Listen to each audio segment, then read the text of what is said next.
Dans une grande villa au toit rouge, quelque part en Afrique de l'Ouest, vivait un homme dont la réputation et la fortune avaient traversé les générations. On l'appelait Alhaji Moussa. C'était un homme parti de rien, un commerçant à l'ancienne, qui avait bâti un empire fait de terrain, de maisons, d'affaires florissantes. Sa fierté, c'était sa famille, deux garçons pour porter son nom et protéger son patrimoine. Le premier, Idriss, était l'aîné. 29 ans. Grand, costaud, la voix forte, mais le cœur mou.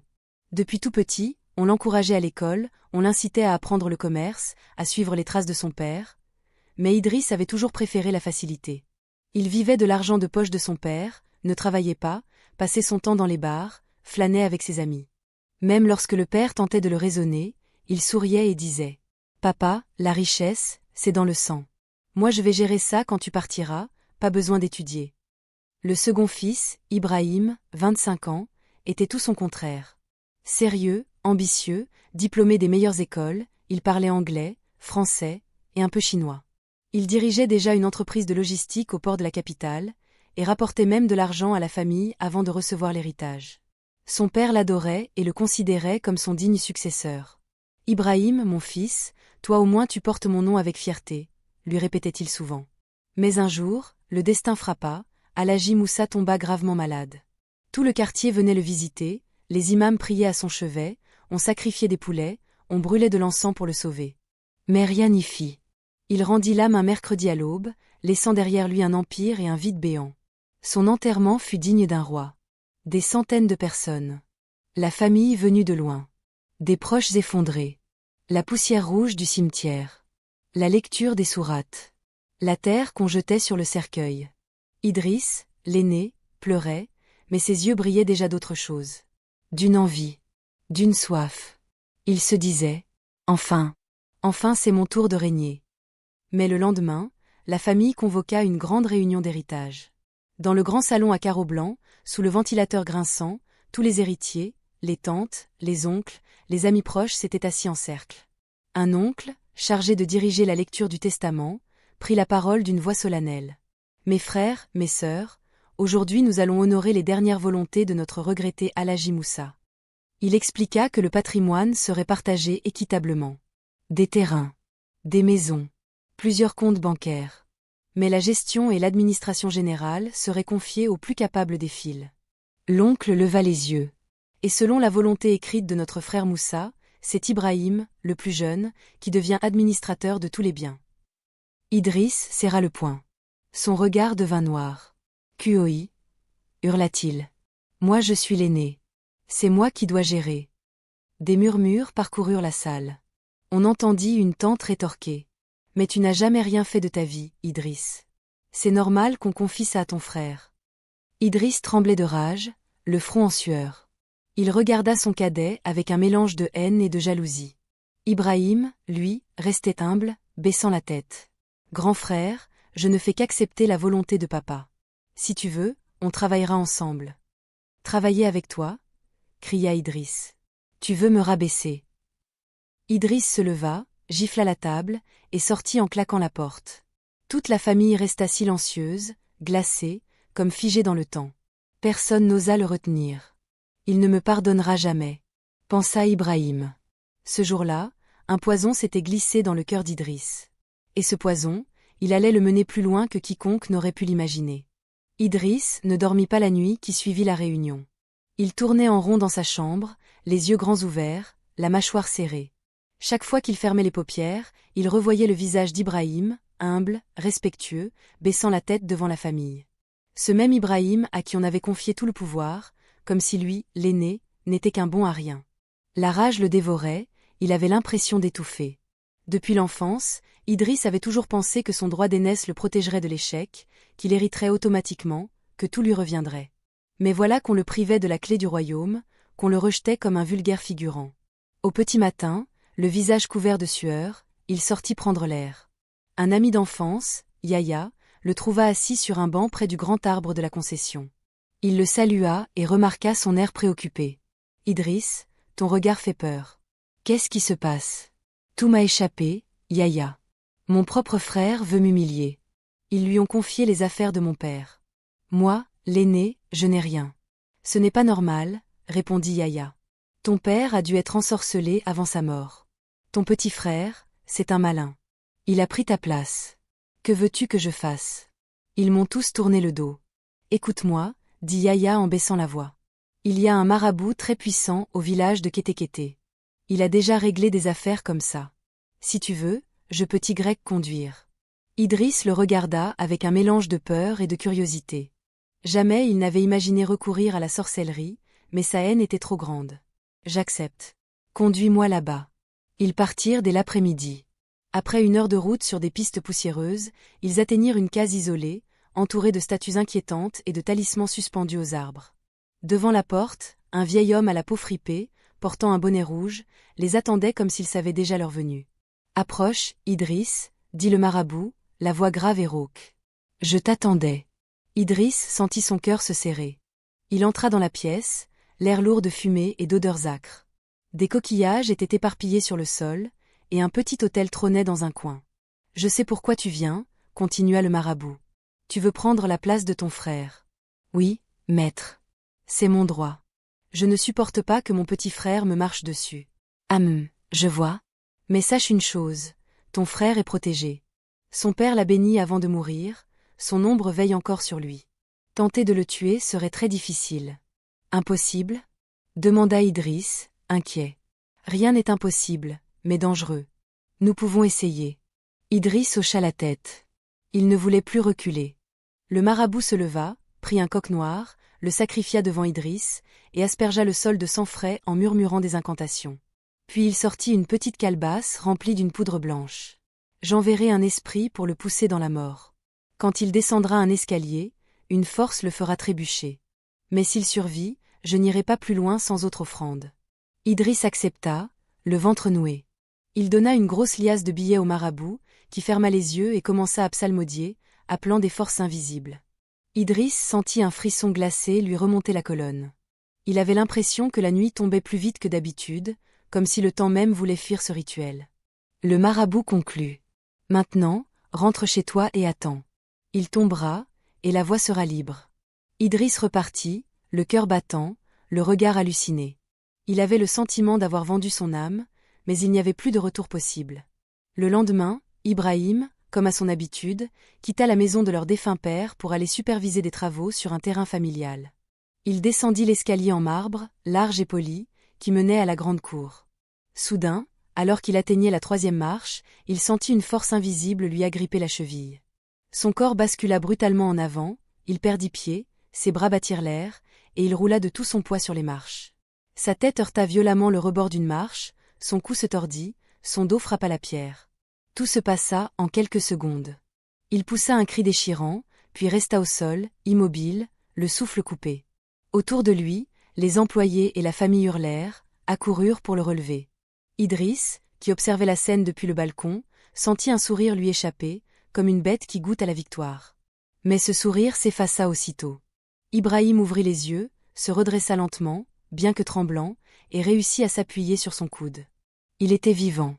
Une simple entorse à la cheville, quelques contusions, rien de fatal. Idriss comprit à cet instant que la protection de leur père était réelle. Il bouillonna de rage. Son sang cognait dans ses tempes. Il savait qu'il devait retourner voir le marabout, coûte que coûte. Dès la nuit tombée, il repartit à Kétékété. Le marabout l'attendait assis dans la pénombre, la voix encore plus grave. « Je t'avais prévenu. On ne peut pas tuer ce garçon. La bénédiction de son père est trop forte. Mais si tu veux, je peux le rendre fou. Sa protection n'empêche pas la folie, car ce n'est pas la mort. » Idriss hocha la tête, prêt à tout accepter. « Comment » demanda-t-il. « Il te suffira de verser cette poudre dans sa chaussure gauche. Quand il la portera, son esprit s'en ira. Il deviendra un fou errant. » Le marabout lui tendit un petit sachet de cuir rempli d'une poudre grisâtre. Idriss le serra fort contre sa poitrine comme un trésor maudit. « Que dois-je payer ? » « Ta dernière chèvre et l'or que ton père t'a laissé, » dit le marabout sans ciller. Idriss n'hésita pas. Il donna tout. À ce moment-là, sa haine avait plus de valeur que sa fortune. Le lendemain matin, tremblant d'impatience, il attendit qu'Ibrahim parte se laver, et entra discrètement dans sa chambre. Il trouva la paire de chaussures brunes qu'il portait presque chaque jour pour ses déplacements officiels. Les mains moites, il versa la poudre dans la chaussure gauche, priant le diable que cela fonctionne. Puis il ressortit, le cœur battant comme un tambour. Il passa la journée à guetter, caché derrière un rideau. Quand Ibrahim revint, habillé et élégant comme toujours, il s'assit sur le lit, essuya ses pieds, puis enfila sa chaussure gauche. Aussitôt, ses yeux devinrent vitreux. Il se figea, la bouche entr'ouverte. Un filet de bave coula sur son menton. Il se leva brutalement, titubant, comme ivre, et poussa un grand cri qui glaça le sang de toute la maison. Puis il éclata de rire, un rire monstrueux, terrifiant, avant de s'effondrer au sol et de se mettre à gratter le tapis comme un animal. Il se releva d'un bond, courut vers la cour en hurlant. « Ils viennent! Ils viennent! Sauvez-moi » Personne ne comprenait. Il se cogna la tête contre le mur, se mit à pleurer, puis à danser, sans aucune logique. Ses habits étaient en désordre, ses yeux perdus dans un monde invisible. Idriss sentit une vague de triomphe l'envahir. Il venait de gagner. Ce jour-là, Ibrahim devint la risée du quartier, un fou à qui on avait confié la gestion d'un empire. Idriss, lui, s'avança, digne, et annonça à la famille qu'il prenait désormais la relève comme administrateur. À partir de ce jour, tout bascula. Idriss prit officiellement la place d'administrateur. La famille, choquée par la folie subite d'Ibrahim, n'eut pas la force de contester. Les oncles et les tantes, fatigués des querelles, acceptèrent de lui remettre la gestion de tous les biens. Idriss joua d'abord le rôle du fils responsable. Il réunit la famille, promit de poursuivre l'œuvre de leur père, de protéger la mémoire de l'empire familial. Mais très vite, ses vraies intentions se dévoilèrent. Idriss commença à organiser de grands festins avec des amis, à sortir chaque nuit dans des boîtes, à voyager sans prévenir personne. Il dilapida de grosses sommes pour des voitures de luxe, des bijoux, des habits qu'il offrait à ses maîtresses. Il se mit à vendre les terrains un par un, prétextant avoir besoin de liquidités pour investir. Personne ne pouvait l'arrêter. Le conseil familial, découragé et sans repère, le laissa faire. La grande maison familiale devint silencieuse, vidée de ses meubles petit à petit, car Idriss vendait tout. Les tableaux rares, les fauteuils précieux, même la vieille horloge de son père disparurent pour quelques milliers de francs. Il se mit à brader les maisons construites par son père, au point que des étrangers vinrent habiter dans des lieux que la famille n'aurait jamais imaginé céder. Les voitures de collection furent revendues à vil prix. Chaque soir, Idriss rentrait ivre, riant comme un enfant qui aurait découvert un nouveau jouet. Il n'avait plus de limite. La nuit, parfois, il s'éveillait, ricanant tout seul, se disant « Tout est à moi maintenant. À moi ». Mais les dettes s'accumulaient. Ces nouvelles conquêtes lui coûtaient cher. Il engagea même des hommes de main pour le protéger, de peur que quelqu'un ne tente de l'empoisonner à son tour. Il se méfiait de tout le monde, dépensait sans compter, et son train de vie dépassa vite ce que les affaires pouvaient générer. En moins de 2 ans, l'empire bâti par Alhaji Moussa disparut comme de la poussière au vent. Idriss n'avait plus rien. Pas même la grande villa familiale, qu'il vendit pour une bouchée de pain à un marchand véreux. Il se retrouva locataire dans une petite maison décrépite, avec une vieille moto pour seul véhicule. Son entourage l'abandonna.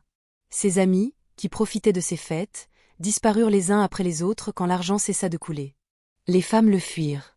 Même Yahya, qui l'avait conduit chez le marabout, changea de quartier, par honte ou par peur.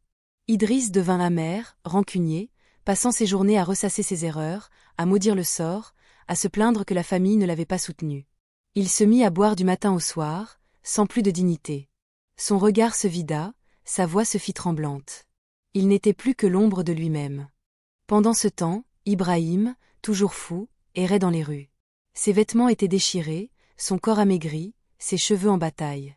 On le voyait mendier de quoi boire, parfois même fouiller les ordures à la recherche de restes de nourriture. Il passait inaperçu aux yeux de tous, sauf de Dieu. Un jour, alors que le soleil brûlait le bitume de la grande avenue, une voiture noire freina brusquement à la sortie de l'aéroport. À l'intérieur, une femme élégante, au teint clair, vêtue d'une belle robe de soie, venait de rentrer de France. Elle descendit pour se dégourdir les jambes et aperçut un homme penché sur une poubelle, en train de manger des épluchures. Elle cligna des yeux, stupéfaite. Cet homme, c'était Ibrahim. Un choc brutal traversa son cœur. Elle ne l'avait pas vu depuis 3 ans, elle le retrouvait comme une bête abandonnée, méconnaissable. Une larme coula sur sa joue, et elle avança vers lui. « Ibrahim ?» Il leva la tête, le visage couvert de crasse, les yeux hagards. Il la fixa sans la reconnaître d'abord, puis un éclair de lucidité traversa son regard. Nafissa, son ex-fiancée. Celle qu'il avait aimée avant même la mort de leur père, celle qui avait dû partir pour suivre ses études à Paris. Elle sentit ses genoux trembler. Ibrahim, son Ibrahim, était devenu fou et sale, au point de mendier. Elle ne réfléchit pas. Elle l'aida à se relever, l'assit dans sa voiture, et ordonna à son chauffeur de les conduire vers la mosquée la plus proche. Ibrahim, muet, laissa faire, la tête lourde de honte et de confusion. Nafissa ne perdit pas de temps. En voyant l'état d'Ibrahim, elle sut qu'aucun hôpital ne pourrait le sauver. C'était son âme qu'il fallait guérir, pas seulement son corps. Elle demanda au chauffeur de rouler droit vers une grande mosquée réputée pour ses prières de délivrance. En chemin, elle ne disait rien, la gorge nouée. Ibrahim, lui, regardait le vide, répétant des phrases incompréhensibles, comme un enfant traumatisé.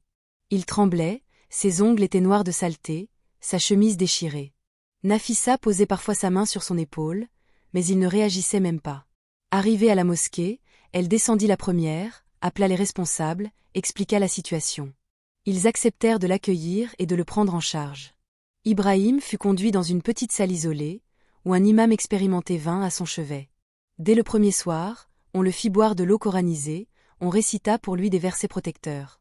Chaque jour, l'imam et ses assistants priaient longuement, parfois en le maintenant de force tant il se débattait et criait. Ibrahim se roulait par terre, hurlait des mots sans sens, pleurait, riait, suppliait. Mais Nafissa ne perdit jamais espoir. Elle venait chaque matin, déposait de la nourriture, priait en silence à côté de lui. La première nuit, Ibrahim resta prostré, le regard fixe, répétant « Ils me poursuivent » sans cesse. La deuxième nuit, son corps se mit à trembler violemment, comme s'il luttait contre une présence invisible. Ses mains griffaient le sol, ses yeux roulaient dans ses orbites. À la fin du troisième jour, il sembla épuisé, presque sans vie. Son souffle était faible, son cœur battait lentement. L'imam se pencha sur lui murmura à l'oreille. « Ibrahim, ton père t'a béni. Ta place c'est de revenir à la raison. » Le quatrième jour, son regard changea. Il cligna des yeux, comme si un voile se levait.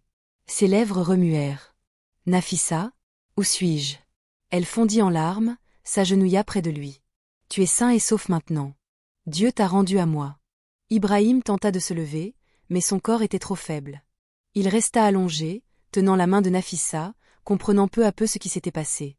Pendant 4 autres jours, il resta à la mosquée pour continuer la purification.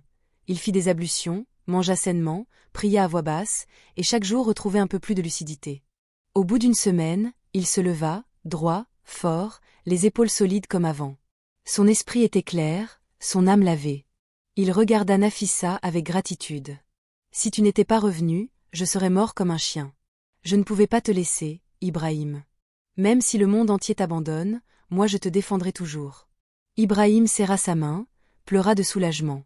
Il avait tout perdu, sa raison, sa dignité, sa place d'administrateur. Mais il avait retrouvé la vie, et l'amour d'une femme qui ne l'avait jamais oublié. Nafissa décida de le ramener chez elle. Elle contacta des anciens amis d'Ibrahim, ceux qu'il avait connus avant sa folie, et tous se cotisèrent pour l'aider à reprendre pied. Un vieil oncle lui proposa un emploi dans un bureau de transit, le temps de se reconstruire. Ibrahim accepta, humble, et travailla sans relâche pour regagner un minimum d'autonomie. Quelques mois plus tard, Nafissa et lui décidèrent de se marier. Ibrahim se sentait à nouveau digne, prêt à fonder un foyer. Le jour du mariage arriva. Toute la famille fut invitée, même ceux qui avaient douté de lui. La mosquée était décorée avec soin, de grands tapis rouges posés à l'entrée, des guirlandes blanches suspendues aux colonnes. Ibrahim, vêtu d'un boubou neuf, avançait avec un air serein, la tête haute. Nafissa, magnifique dans sa robe traditionnelle, marchait à ses côtés, le sourire radieux. Au moment où Ibrahim s'apprêtait à franchir la porte de la mosquée, son regard fut attiré par une silhouette agenouillée près de la porte. Un homme à l'air misérable, maigre, les yeux rougis par les larmes. Idriss. Il s'était agenouillé, les mains jointes, suppliant son frère. « Ibrahim, pardonne-moi. Pardonne-moi, je t'en supplie. Tout ce que j'ai fait, je le regrette. Je suis détruit. » Ibrahim resta figé, le cœur lourd. Nafissa posa une main sur son bras, attendant sa décision. Idriss pleurait, ses épaules secouées par des sanglots. « Ibrahim, je n'ai plus rien. Même pas un toit. Pardonne-moi. » Ibrahim ferma les yeux. Dans son esprit, il revoyait tout, la chute dans l'escalier, la folie, la souffrance, la trahison. Il se souvenait aussi de la ruine de la famille, des biens vendus, des humiliations. Mais devant lui, son frère était là, réduit à néant, suppliant, brisé. Il prit une grande inspiration. Et toi, l'aurais-tu pardonné?